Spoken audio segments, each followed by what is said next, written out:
Hello, hello, it's Kim Odekoven here, KRO Designs. We're going to be setting up my standard size Mommy Lhey Back to Basics Traveler's Notebook using the March Little Bits box. It did come with 3 double-sided pattern papers that I adored, so I thought those would make fabulous insert covers, and I needed one more, and I love the way that the vellum and the acetate were nestled together, so I decided to use them that way.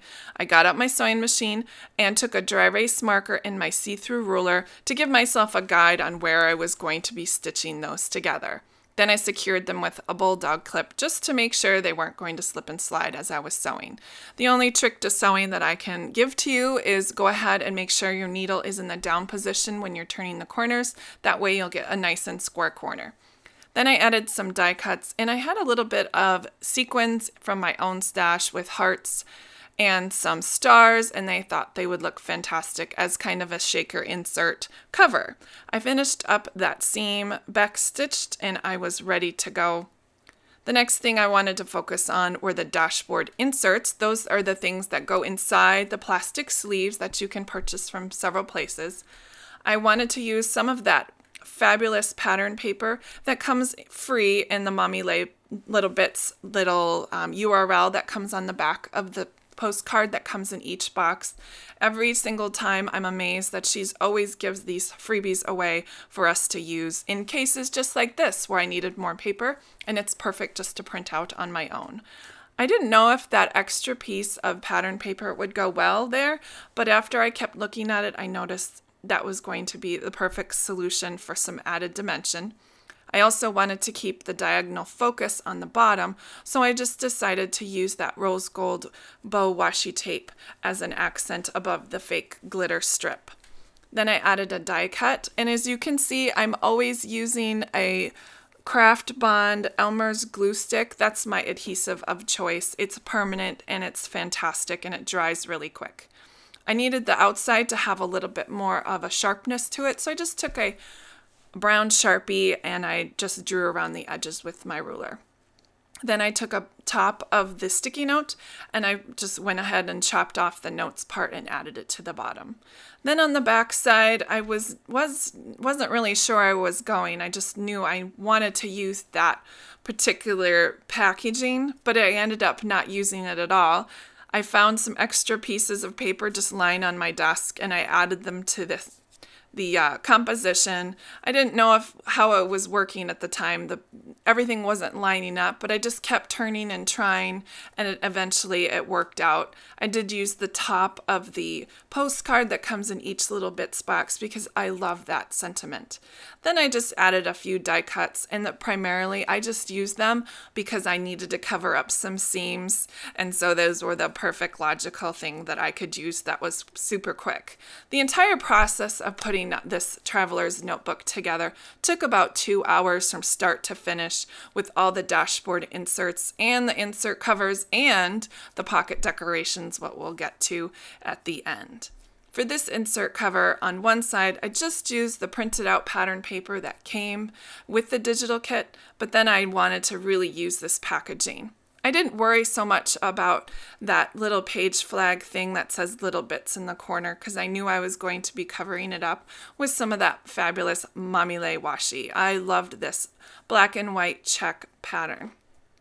I also knew that this one die cut bow that was black and white only was a great addition from the kit. But those alphas were just screaming my name, and I took a piece of packaging and then wrote PJs all day. A lot of the times when I use alphas in that manner, I'm just repeating some of the sentiments that Mommy already has on some die cuts.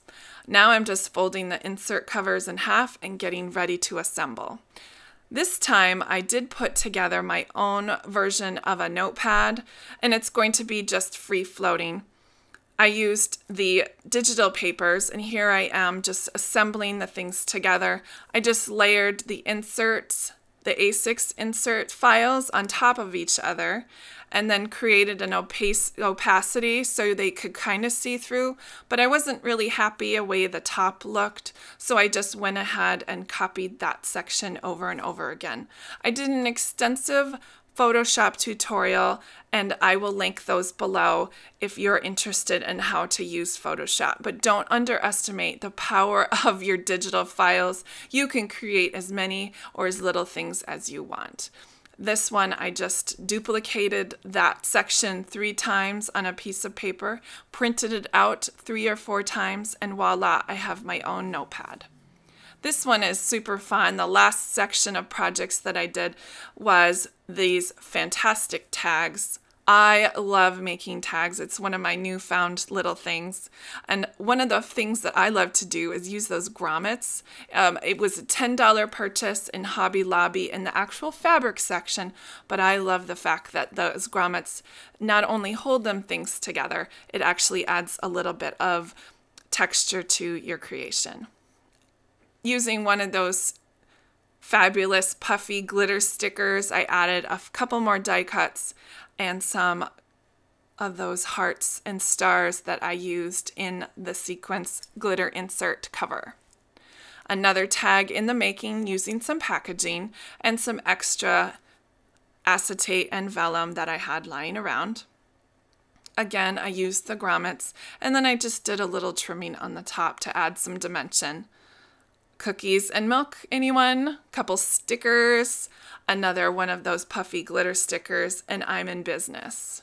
Of course, I have to add a little bit of sequins and stars for some decoration, and then I needed the perfect bow to top it off with. Now it's time to start assembling this fantastic planner. I've got my insert, and those wonderful magnet clips that come in the kit would work well with the notepad insert pages that I made. Each insert gets an insert cover,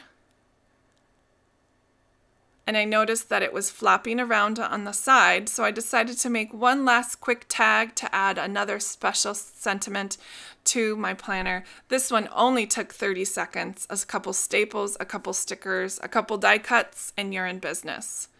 And those tags work absolutely perfectly for decoration in the beginning part of my planner. I then wanted to add a couple sticky notes using the magnet, and here's the trick. I always put washi down before adhering anything to the inside of my planner, and I just use a glue dot, and I put it on the back, and then I put it on the washi, and nothing's hurt by it.